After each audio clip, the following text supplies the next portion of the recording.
बिस्मिल्लाहिर्रहमानिर्रहीम। मोहतरम नाजरीन, अस्सलामु अलैकुम वरहमतुल्लाहि वबरकातुहू। नाजरीन, आज की वीडियो बड़ी अहम वीडियो है। अगर मियाँ बीवी की आपस में मोहब्बत नहीं है या किसी दोस्त की आपस में मोहब्बत नहीं है, नफ़रत चल रही है, उस नफ़रत को मोहब्बत में तब्दील करने का वजीफ़ा मैं आपके सामने ज़िक्र करने वाला हूँ। वीडियो को शुरू करने से पहले अगर आप हमारे YouTube चैनल पर पहली मर्तबा आए हुए हैं तो आप हमारे चैनल को सब्सक्राइब करें और साथ ही लगे बेल आइकन को प्रेस कर दें। इस तरह की वीडियो का नोटिफिकेशन आप तक पहुंचता रहे।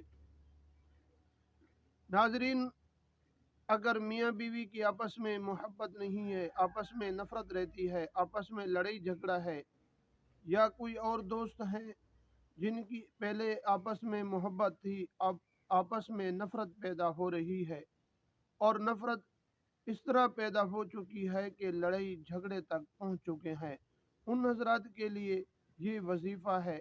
आपने इस वजीफ़े को किस तरह करना है और किस टाइम करना है, ये भी मैं आपके सामने जिक्र कर देता हूँ। नाजरीन, आपने इशा की नमाज के बाद बावुज़ू होकर, पाक साफ होकर, आप सोने के लिए जब अपने बिस्तर पर जाए, उसी वक्त आपने इस अमल को ज़रूर करना है।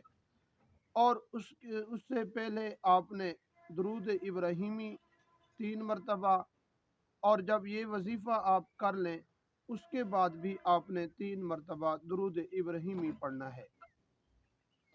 और इस वजीफ़े को दरमियान के अंदर क्या पढ़ना है, आपने यही अल्फाज दोहराने हैं। या अल्लाह हमारी मोहब्बत को कायम और दायम रख, या अल्लाह हमारी मोहब्बत को कायम और दायम रख। ये आपने 3 मरतबा कहना है। और उसके बाद आपने 3 मरतबा या वदूदू या वहाबू, या वदूदू या वहाबू, आपने ये वजीफ़ा करना है। और उसके बाद किसी से बात किए बगैर आप सो जाएं। इंशाअल्लाह आपके पास सुबह होते ही आपके पास महबूब चल कर आएगा, नहीं तो वो लाजमी आपसे राज़ी होगा और आपको कॉल भी ज़रूर करेगा। अगर वीडियो आपको अच्छी लगे तो अपने दोस्तों की तरफ भी शेयर ज़रूर कीजिए।